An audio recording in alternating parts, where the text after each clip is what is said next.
Hello and welcome to another edition of Critical Q&A, the show where I answer your questions based on what you've left for me in the comments section of my Q&A videos or have sent to me by email at askchrisshelton@gmail.com. A couple little house cleaning issues or points I wanted to mention before we get into the questions. Okay, first off, Patreon supporters. Okay, we got a lot more this week, and as I have been doing for the last few weeks, I really want to thank and validate those of you who sign up on Patreon to help support my channel and what I'm doing here. This week, Katia Anna Calabro, Terry L. Grant, Dina Ray bumped up her amount, Wendy Reitler Budish, I hope I'm getting these names right.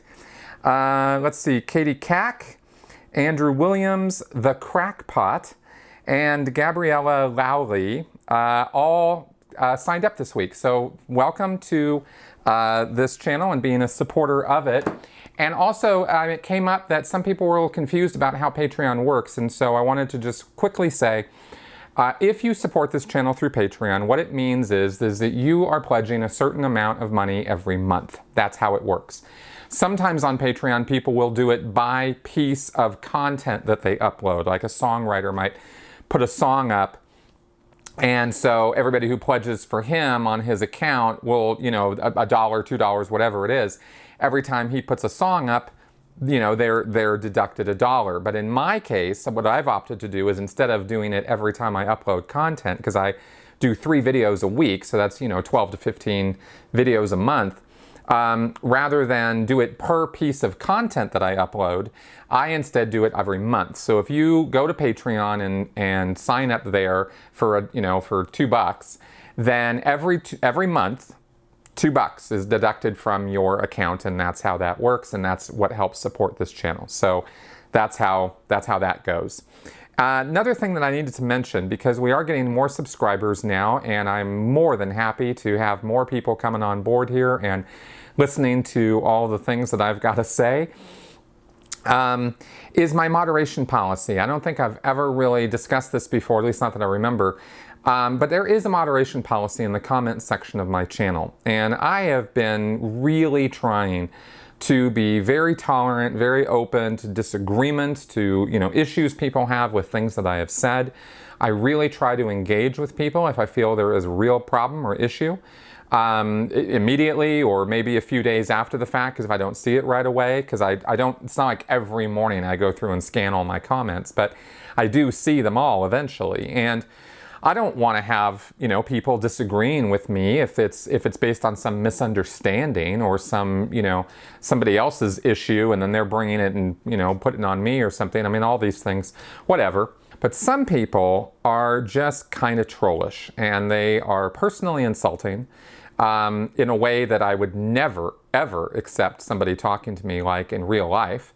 So I really don't know why it is that I should be thought that I should be taking that kind of abuse just because some anonymous person types it up on the internet, and I'm supposed to give them, for full freedom of speech to harass, annoy, and abuse me or guests I have on this show, as though, they have free reign to say whatever they want. Well, it's my channel, and I do have a moderation policy, and that policy, simply stated, is if you come on my channel and you are personally insulting and abusive and using harsh language to be that way, I'm just going to start deleting people who do that, because I don't really see why I should put up with it. If you have a real honest point that you disagree with me on or one of my guests on, and you want to make that point, please do so in a civil manner. I really don't think that's too much to ask. I try really hard, and I know I'm not perfect, and I know nobody else is either. I try really hard to be civil, to be understanding, and try to engage with people as best I can. I have made mistakes on that. I have reacted, sometimes overly harshly to comments that, like insulting type of comments that people have left. And I've always felt bad about that. I always thought that was my bad, So I go out of my way to try to put the onus of effort on myself. But I have come to learn now, after, over 100 episodes of this show and over 400 videos on my channel overall, that there are just some people who are just not into being civil, and they're not into making, to having a dialogue. They're just into slamming people and doing so in the most crude and insulting way possible. And I'm just not going to tolerate that anymore. So anyway, bottom line, that's that on my moderation policy. So let's go ahead and go on with your questions. Maureen Redfern. Okay, on Leah Remini's show, she made the comment that she felt superior. I understand that she felt superior to everyone because, as an actor, they are treated superior to everyone, even from the rest of the people in Scientology. My question is, when you were in Scientology, did you feel superior to everyone outside the church? The whole purpose is to save the world, right? Even WOGs? Or was the plan to have only Scientologists left after the world was saved? Also, at any time, did you feel conflicted when you were being treated so badly? For instance, when you were put on the RPF or when you'd been physically or mentally abused, yet they were drilling into you that the church was so compassionate and you were doing the most good, didn't it ever seem wrong? Okay, so Scientologists definitely feel superior, right? Part of being in a destructive cult is the indoctrination or inculcation of a superiority attitude. That is when we talk about, or when I've mentioned in the past, an us versus them mentality, which is one of the characteristics of a destructive cult. That means that, us and them, right? And us are the good guys and they are the bad guys. And these, and that's kind of the very clear line between those things, right? So for Scientologists, they are the us, and the WOGs, the non-Scientologists, are the them. And if the WOGs see the light, or can be brought into the light, so to speak, by being shown how great Hubbard is and, how Scientology can help them, then they'll come on board. And every Scientologist pretty much assumes that everybody out there is already a Scientologist. They just don't know it yet because they haven't been informed of how great L. Ron Hubbard is and Scientology is, and the only thing that's holding them back from being Scientologists is an ignorance of what Scientology is. And if everybody knew what Scientology is, then they would sign up immediately and come on board.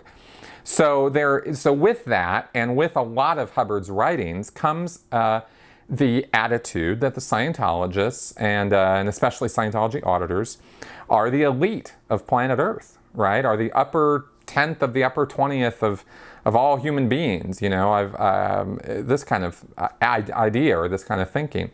So because they have secret knowledge, special, information, they feel superior, and because they do Scientology auditing, where they are ridding themselves of, they think they're ridding themselves of all these past traumatic incidents and awful things that have happened, they feel that they're in a more superior state of awareness and ability and perception, and that also gives them the idea that they are superior to other human beings.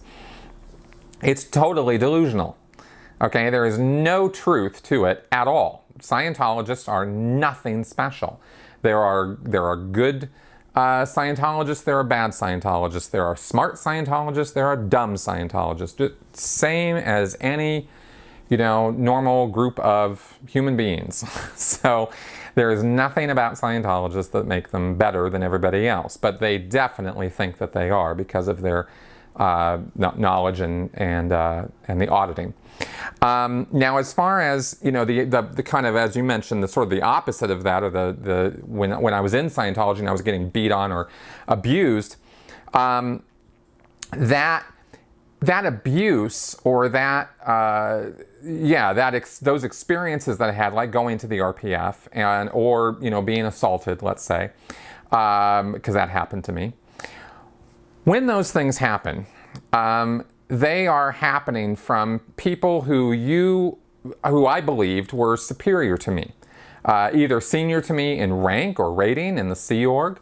In the case of the person who assaulted me, very superior. I mean, they were like 3 levels up above me, and they were on a project down in LA, and they, grabbed me and shook me and, and beat me, and that happened, right? And I took it and I went with it, and I didn't talk back, and I didn't try to fight back, and I didn't try to do anything against it because I was absolutely positive that I was the one who was in the wrong somehow, even though in hindsight I can see that I did nothing wrong. This was just some psychotic woman who decided to, take out her psychosis on me, really.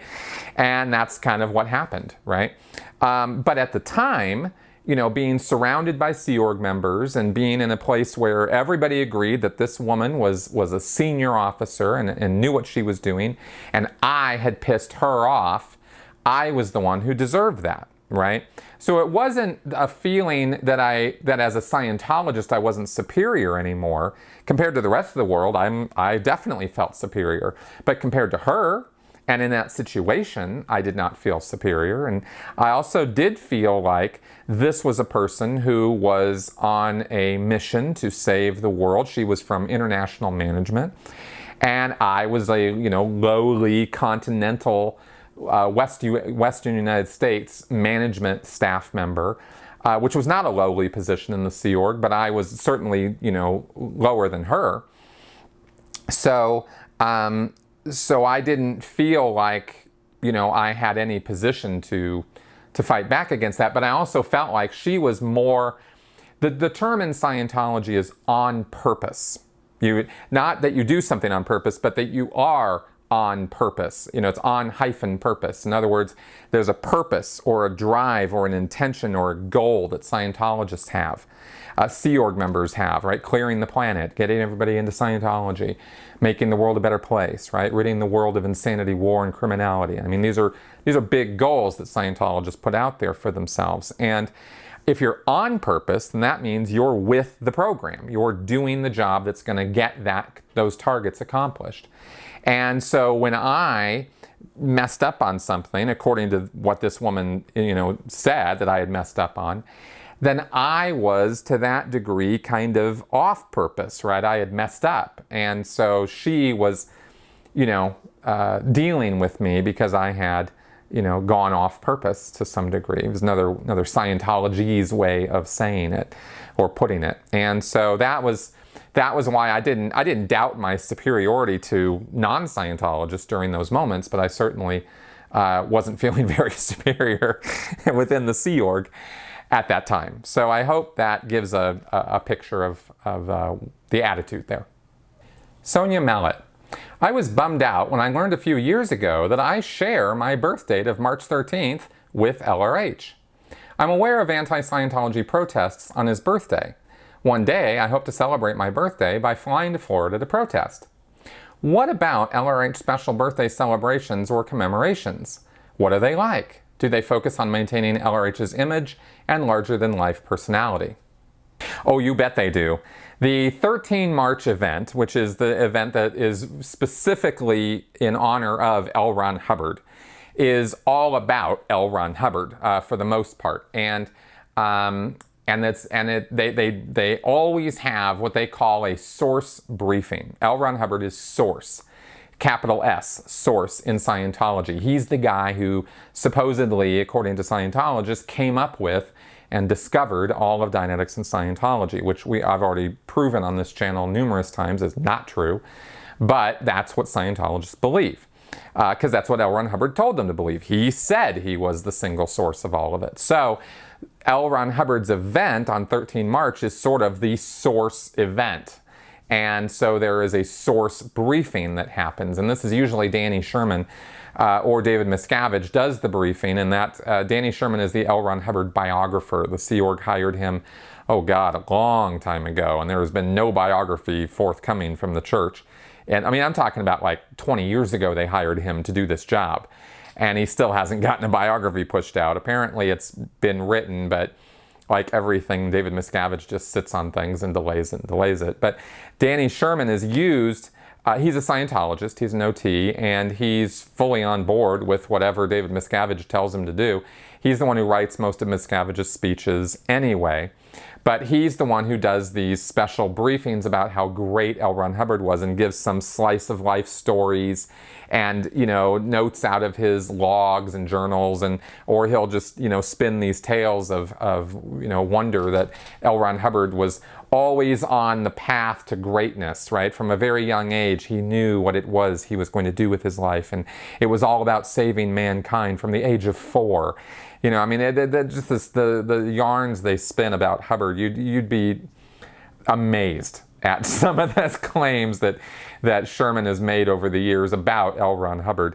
And they've broken down his life many, many times, many different ways. His war record, his travels in the Orient, his gold mining expedition, his travels to Alaska on this Alaskan radio expedition, his time in college, his time as a glider pilot, his, you know, the beginning of Dianetics and Scientology.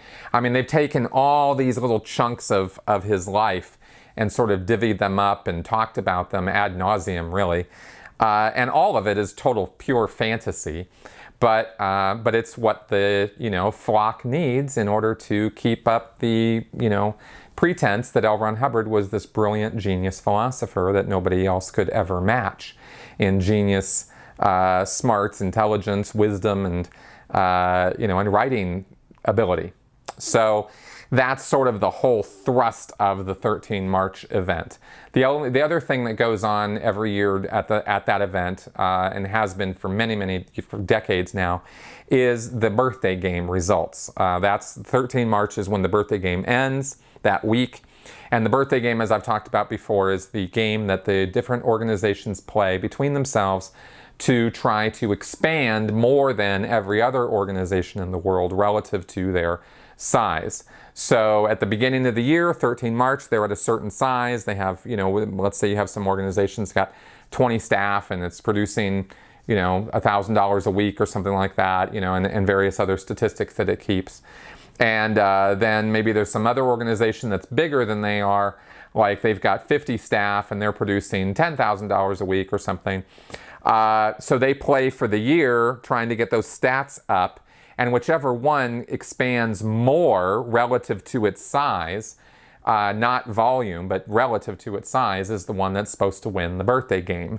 And on 13 March, they give out big trophies to the heads of these organizations, and that's part of the event. So there you go. Popsicle. You seem to vacillate on your political opinions, saying that Trump is bad and a cult leader, but then you also say that you aren't for everything on the left either, even though it's obvious you are left-leaning. What is your deal? Where are you really on the political spectrum? Politics, my favorite subject.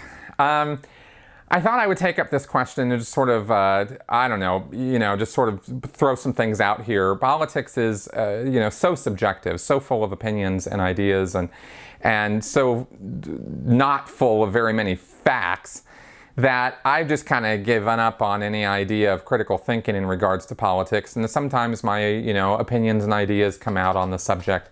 But really, I have not been involved with politics most of my life. When I was in Scientology, and as a Sea Org member especially, we just didn't pay attention to it, like hardly at all. The whole idea of voting was sort of like, okay, I guess I will, right? Unless it was some issue or some politician that we were being told to vote for by the Office of Special Affairs because that particular politician was an ally to the church and was going to do us some good in some fashion or another. I didn't really care about who was holding offices at the city council level, state level, national level. It just wasn't an issue for me because I was on this role to save the world, and we had the idea in Scientology that politics was just a waste of everybody's time because all the politicians were basically useless and corrupt, and the whole system kind of sucked anyway, and we were building a better world. So like L. Ron Hubbard said, to hell with, you know, this system and this world, we're going to build a better one, right? And so that was kind of, you know, so I wasn't following really closely when, you know, Clinton's, when Bill Clinton was the president, and then, you know, the Bushes, and then on up through the 2000s and stuff. I was just kind of not really on, politics wasn't on my radar. I saw things. I knew who the president was and stuff, but other than that, not a big deal. So when I came out of Scientology and I started paying some more attention to politics, it was like, okay, this is a crazy topic, and there's all kinds of crazy ideas flying around, and what do I believe and what do I not believe?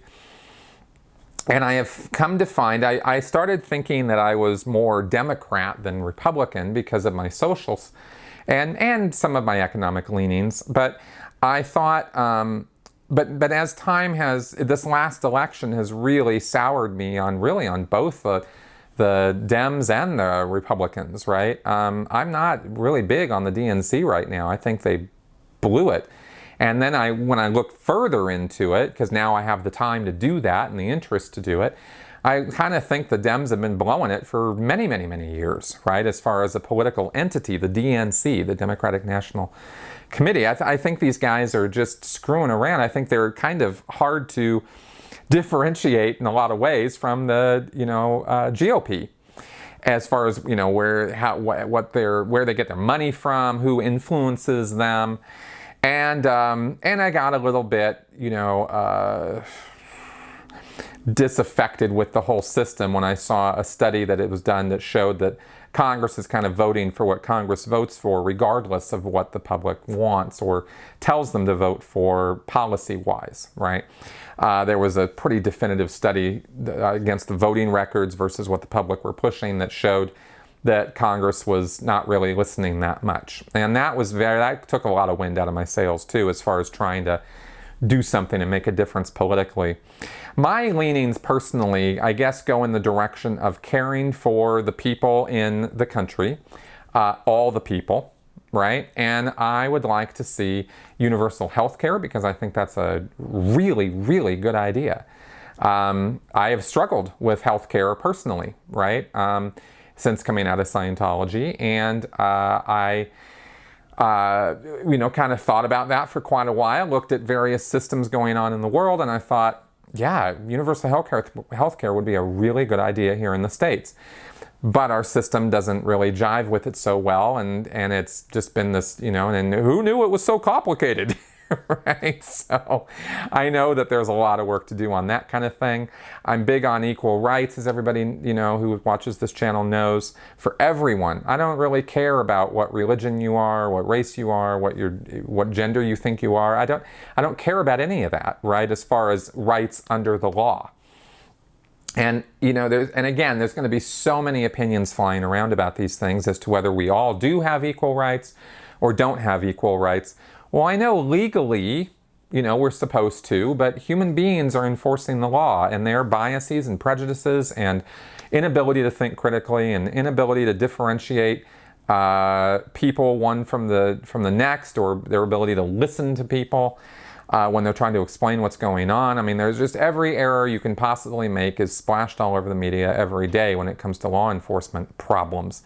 So are there issues still? Does prejudice still exist? Does racism still exist? Absolutely, of course it does.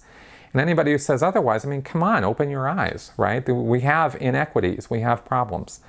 And I would like to do whatever I can to try to help with that. But I don't think that the way to do that is to be all in with the GOP or all in with the DNC. And unfortunately, the way our system is set up right now, those two parties are pretty much it.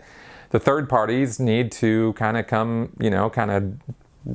get to it if they're going to be a real contender to fight those, the two-party system that we pretty much are operating on right now. I don't like the two-party system. I don't like the choices that we're limited to. But, in the end, you got to kind of come down to something. And so in this last election, I saw, the other thing I bring to my political views is my experience with destructive cults. And I think that this is something I know something about, and so I try to apply that information to the choices I make politically, and I see that, a lot of destructive cult leader characteristics in Donald Trump. Before he was elected, we were talking about this on the Sensibly Speaking podcast, and I don't, it's not only is it a personality thing with me where I just don't like the guy personally, but I don't like what he stands for. I don't like the things he has said. And or done, or the people that he's put into office or whatever. So so now that I say that, some people are like, well, you're just a horrible person. And I go, well, I don't think you're a horrible person for, supporting Trump. So I don't know why it has to get that way. I really wish it wouldn't be that way. Anyway, probably going on and on and on here, but I am left leaning as far as the political spectrum goes, because I do have social concerns and social ideas as far as where I think our money should be going to support certain things, but all things in moderation, really. I don't want to go excessive on any of this stuff. So I kind of look at myself as centrist-ish, but everybody's got something to say about whatever label I'm going to throw out there as to what I am, but I hope that some of what I've said here explains where I'm coming from. A non-lover. When you routed out of the Sea Org, were you required to sign a non-disclosure agreement, NDA? And if so, was it recorded on camera like Debbie Cook and others? And has the Church of Scientology ever threatened you for breaking it? Yes, I did. I believe at this time, and for many years now, I think, all people who leave the Sea Org have to be put on camera and sign a packet of documents indicating that we will not disclose the X, Y, and Z, or talk about this or talk about that, and we will hold harmless the church forever in perpetuity. Me and my relatives till the end of time shall never, sue the church or go after the church in any way. Was also part of what I was signing there, and frankly, at that point, you're in a position like Debbie has said, and like anybody else who signed those documents has said, where you'll say and do anything to get the hell out of there, right? I mean, because this is what's standing between you and being able to walk out the door, is you being filmed signing these documents. So you sign them, right? And I did read them over when I was doing that. So I took it seriously to start with until I found out that you can't so easily, be made to sign away your First Amendment rights. And so I have obviously disregarded that, and I have not been pursued by the Church of Scientology in any way legally for breaking any of that. And I don't know. I don't know what would happen if that were to be challenged, or if I were to be challenged on that. I'm not really sure. But I'm pretty sure that it is standard practice, every single Sea Org member, before they can standardly leave the church. I mean, if you just get up and walk away and leave and never look back, well, then you're not going to have to go through that process, obviously. I was trying to stay in good standing with the church, and so that's what I had to do to meet that. Maciej Posicha. What is your opinion on the theory that Miscavige doesn't want new people in Scientology, as virtually everybody will have been exposed to the OT3 stuff through media, and it would inevitably reach good Scientologists? Is there any evidence that they are looking for new recruits in areas that might not have been saturated with Western media? Thanks for all your hard work. Thank you, and I hope again that I didn't butcher your name too badly there. I'm really bad with names. Yeah, there is evidence that Scientology is spending a lot more time and resources trying to get new members in from Asia, specifically Thailand, and from Russia. Up until, now Russia's all but banned them, I think. They're throwing people in jail over there, so I don't think they're doing so hot over in Russia these days. I couldn't really say for sure. That's totally just my, conjecture, but it doesn't seem like Russia's a real hotspot of Scientology expansion anymore, with people getting thrown in jail and orgs being raided every other week. So Thailand seems to be pretty enthusiastic about Scientology, at least from what I've seen. And so I think they're putting a lot of effort and concentration on that area. Also, I think South America, Venezuela comes to mind. I know they get big, huge donors coming out of Venezuela. With the recent troubles in Venezuela that are occurring with the government there, I don't know, how much good Scientology is doing there, other than passing out their Way to Happiness books, which are never a bad thing to do, by the way. I really don't have a big chip on my shoulder about those books, but I do have a big chip on my shoulder about them raising money to do those books, because the church has plenty of money to print, millions of those books easily without having to fundraise a dime. So it's pretty ridiculous that they do that. But anyway, I I think I think those are the areas that they're kind of concentrating attention on. And for some reason, they're all hung up on Ireland right now. And there's a new ideal org being built from scratch in Ireland. And I don't really know why, because it's not like there's a lot of Irish people joining Scientology. There's a big, big question mark as to why that's going on. But it is, right? They opened up a PR office in Ireland, and now they're opening up an ideal org there. So I don't know. Somehow David Miscavige has his sight sets on that place. Maybe he thinks it might be no, really, I don't think it would be a place for him to retreat to. I think he's hanging out in Clearwater a lot these days and hiding out in LA. So I don't know. I don't know what the Ireland thing is. But those are the places I've seen concentration from Scientology over the last, year or two. And of course, there is a lot of money being spent right now on the internet campaign, the counter campaign to Leah Remini's show, Scientology in the Aftermath, and that's an epic fail. As far as trying to get new members, though, that's not really what that campaign is doing. What that campaign is doing is trying to discredit anyone who's showing up on Leah's show and talking the abuses that were rained down on them by Scientology. So kind of a different thing. So anyway, I hope that answers your question.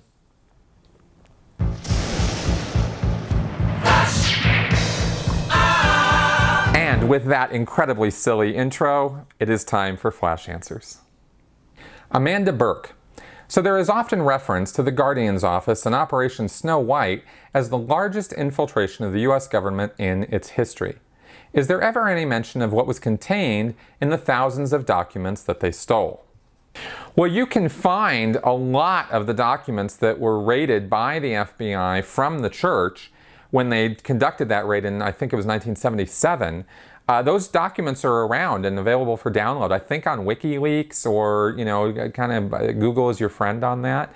The church was taking anything that they thought was incriminating or, was somehow contained any reference to L. Ron Hubbard or the church. That was the whole point of the operation. So I imagine that that the documents that they took from the IRS and other government agencies were anything flagging, having to do with surveillance of or investigation of L. Ron Hubbard and Scientology.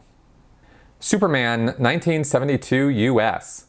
Your thoughts on the new Star Trek Discovery?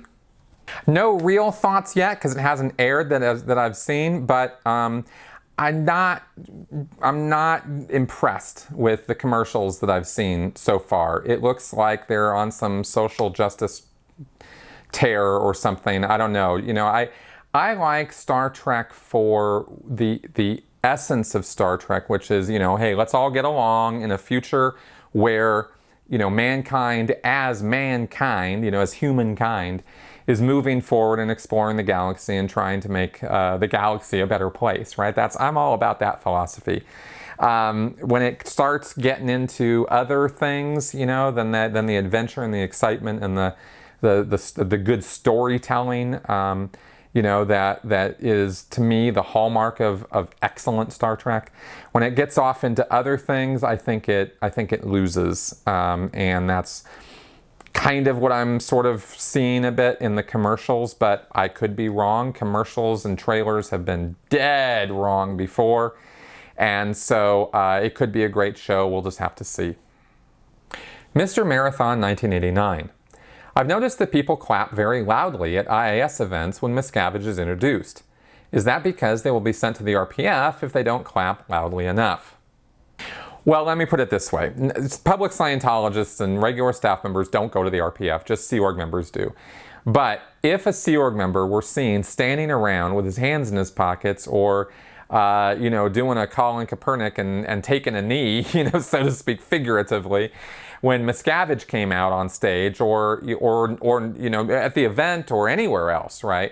If they're not loudly and obviously and visibly enthralled and ecstatic about seeing David Miscavige appear on the scene, then they will definitely be talking to an ethics officer to find out what's going on with their disaffection with David Miscavige. Okay, and that is our show for this week. Thank you very much for coming around. Please leave any comments, criticism, good, bad, sideways, whatever, in the comment section below. I will see all of it. Thanks a lot, and again, consider giving some love to this channel, because you guys are what allow me to do this on a full-time basis and provide the continuous content that I am creating here. It's you guys who are making that happen, and I really, really want to thank you from the bottom of my heart for allowing me to be able to do this for you. All right, I'll talk to you guys next week. Bye-bye.